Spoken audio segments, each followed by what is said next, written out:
have now taken the top spot as the most dysfunctional organization in New York. It's hard to do, guys. Yesterday, they fired their GM, Mike McCagnon, and named new coach Adam Gase the acting GM. There has been apparent friction between the two for months, and yesterday it was reported that they butted heads over whether to give Le'Veon Bell a big contract, which Gase did not want to do. Yesterday, Le'Veon tweeted this: "Even if reports are true, that won't stop me from doing what I came here to do. Everyone has a job to do, and I'm going to do mine whether people like me or not. I'm here to win football games." Simple as that. Shannon, what do you make of all this?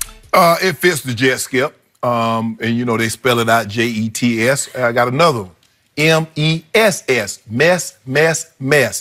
Skip, it was reported last offseason when the Steelers franchised Le'Veon Bell, what team was reported showing the most interest? The Jets. Even at the trade deadline, the Jets. Even this offseason, it was almost a foregone conclusion the Jets would be the team that would acquire Le'Veon Bell's service. Even before Adam Gase set foot in wherever they, in Meadowlands or wherever they practice. Florham, I think. Florham Park. So this is what I don't get, Skip. Okay, you don't, the ownership has to sign off because you're giving out this kind of money, the ownership's going to sign off. Why not then say, nah, we're going to go in a different direction? Maybe, because it's hard for me to believe that Adam Gase does not like the productivity. Maybe he doesn't like some of the things that he's heard, because I'm sure coaches talk, Skip. I'm sure people talk around this league, and he's not he's not very team friendly. It's about Le'Veon, for whatever the case may be. That might not be true, but I'm just saying, you go through the draft, and then a week after the draft, you fire your general manager? Only the Jets. Only the Jets could this be possible. I just don't get it. The Jets needed a running back. Okay? He was the best back available in free agency. Skip, you had tons and tons of cap space. Why are you hoarding the money? Or do you want to win, or do you want to say, we got $100 million in cap space? I thought the objective, because two things can be true. You can win and save money too, but it's hard to do win without spending money. And the Jets, I don't get this. They come out, Adam Gase is interim or temporary. What was the word you used for his? He is the acting GM. Well, hell, he's been acting like a head coach for a long time. So this job should serve him well. What did he do in Miami? I can't remember. I don't know. That's what I'm Let me tell you what he did. You know what he did? You know what he did? He happened to be standing on the sideline with a headset when Peyton Manning was in Denver. That is true. How about that? He did that. Yes. I'll give him that. And Peyton vouched for him, right? You know how many guys Peyton Manning done got jobs? Well, a lot of them. Somewhere right now, Tom Brady is chuckling over all this. He might even be licking his proverbial chops because he gets to play this mess twice. Next year and the next year and the next year. Because it's going nowhere slowly. And to Jenny's first point, it's hard for me to believe that a city as great as New York City is represented by four of the most incompetent franchises in all of sports. That's hard to do. Because you got Jets and Giants, then you got the Knicks and the Mets. Those poor New York fans. Like topping each other for the worst. So if you're a Knicks, that means you probably root for the. If you're a Knicks fan, you root for the Jets or the Giants. It could be split. It could go either way. But both of them are a mess. It hasn't been pretty. So Christopher Johnson is now the CEO of the Jets because Woody Johnson took off to become the ambassador of the United Kingdom. So I don't even know what Christopher Johnson knows about running a football team. He said it, Skip. He said he learned it on the job. I know, he's learned on the job. Just pick it up. So obviously, the move he just made, it was a good move, but it came about 6 months too late. Because all the signs were all over the locker room wall, all over the executive office wall, that Mike McCagnon has run his course. He's got nothing to show for what he's done. A lot of bad draft picks. He just traded one of them away. Gase did yesterday. So why would he let him just keep running amok? Right? And you let him spend $120 million. That's a lot of dollars. And in the opinion of the new head coach, now acting GM, he way overspent for the two key pieces that you added in the offseason, right? Yeah. So now the message has been sent through social media and media websites. Now all the fans think that Le'Veon is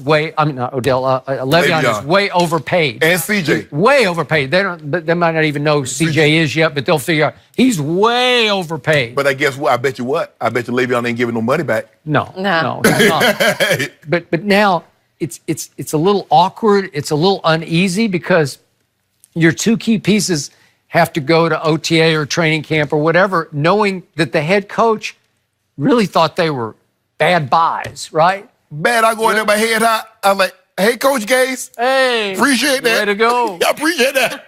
I got $27 million guaranteed. And it seemed to me from the start on Le'Veon that it seemed like the Jets were bidding against themselves. They were. It did. And he was trying to drive the price up like, oh, what do I do? Yeah. Decisions. Yeah. That was your only option. You couldn't go back to Pittsburgh. Baltimore, I don't know how much Baltimore was in play. It was the Jets. It was the Jets or bust. And now everybody now the pressure is heaped on him. Well, now you got to live up to being overpaid. Right. So I feel a little sorry for Le'Veon. I feel sorrier for CJ because he got $51 million guaranteed. Skip, how you turn that down? Woo. I mean, because normally, Skip, these defensive guys, they don't normally leave Baltimore, especially their key guys. Yeah, that's a good point. Suggs spent 16, Ray Lewis 17, Ed Reed, I think, spent 11 or 12. Yep. Their defensive stalwarts, they don't leave unless you give them that kind of money. Then they'd be foolish to stay. I mean, why would CJ or anything you made a mistake? I tell you what, let the bank make a mistake and put some extra zeros in my account and see if I can get mad at them. Well, now Le'Veon has to take to social media to defend himself. He's always defended himself about something. I just took a picture of that check. See, that's why you get checks. Huh? I just take. Oh. Click it. Oh. Yeah, I put that out. I appreciate that, Jets. Yeah. Really? Yeah.